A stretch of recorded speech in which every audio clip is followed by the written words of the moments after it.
Assalamualaikum warahmatullahi wabarakatuh. Salam, Om Swastiastu, Namo Buddhaya, salam kebajikan. Salam sejahtera untuk kita semua. Yeay, apa kabar teman-teman semua? Semoga teman-teman selalu sehat ya, panjang umur dan juga tetap semangat pastinya di tengah kondisi pandemi saat ini. Teman-teman, akhir tahun ini, di penghujung tahun ini tentunya tahun yang berbeda dari tahun-tahun sebelumnya, di mana kita tahun ini tetap di rumah aja.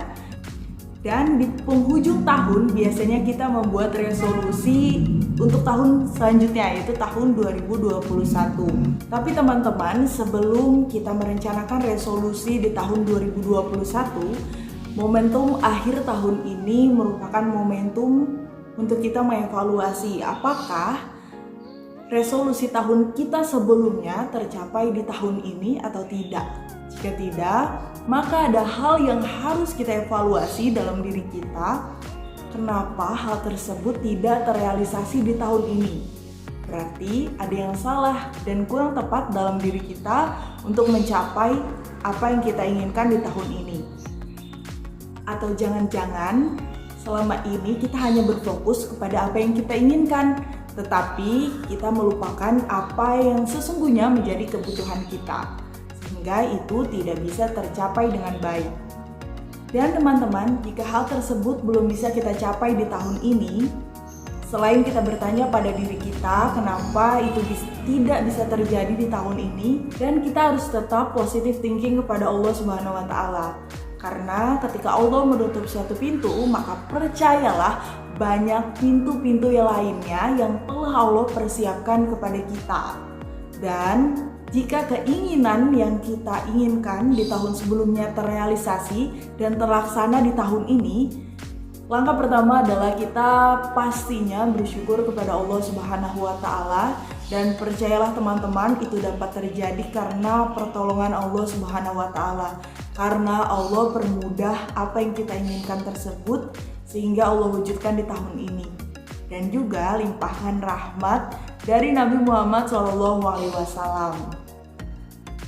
Aku teringat dengan salah satu firman Allah di Quran Surah Al-Ahzab ayat 56, bahwasanya Allah Subhanahu wa Ta'ala berfirman, sesungguhnya Allah dan malaikat-malaikat bersolawat kepada Nabi. Dan hai orang-orang yang beriman, bersolawatlah kamu untuk Nabi dan ucapkanlah salam penghormatan kepadanya. Quran Surah Al-Ahzab ayat 56. Dari ayat tersebut kita dianjurkan untuk bersolawat kepada Nabi Muhammad SAW.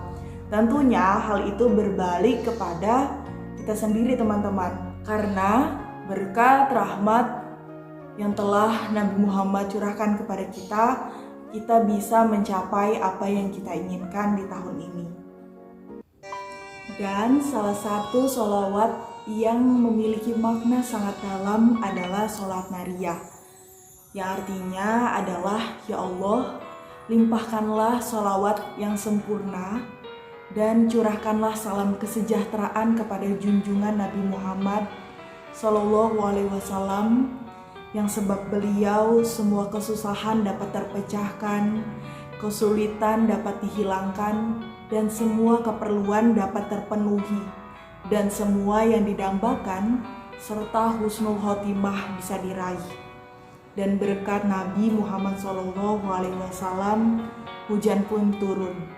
Semoga tercurah limpahkan kepada keluarga dan para sahabat di setiap detik hembusan nafas sebanyak bilangan semua yang diketahui oleh Engkau. Di dalam kehidupan manusia pasti mengalami ritme kehidupan, di mana kadangkala kita berada di atas, namun sebaliknya kadang pula kita berada di bawah. Kadang pula kita menjadi pribadi yang kuat, namun terkadang kita terombang-ambing dan sangat memerlukan pertolongan. Dan satu hal yang paling dekat dengan kita adalah diri kita sendiri.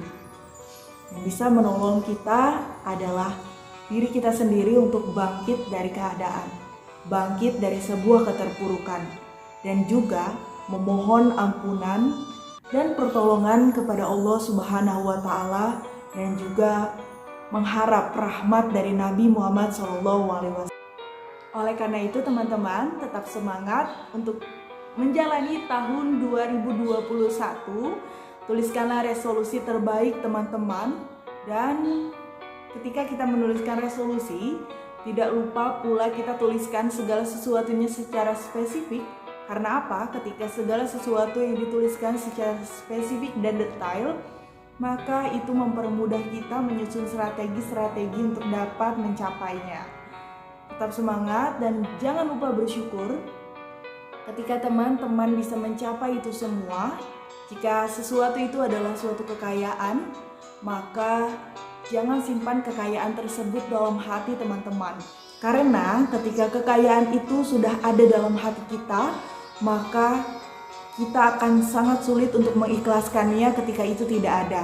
Namun ketika kekayaan itu ada dalam genggaman kita, simpan dalam tangan kita, maka kita akan mudah untuk menjadikan kekayaan tersebut untuk kemaslahatan masyarakat lainnya. Karena sejatinya teman-teman, apa yang kita miliki saat ini adalah milik Allah, titipan dari Allah, dan akan dipertanggungjawabkan di hadapan Allah. Sekian, tetap semangat dan terus optimis dalam menjalani hari-hari. Sekian, mohon maaf apabila ada kesalahan. Assalamualaikum warahmatullahi wabarakatuh.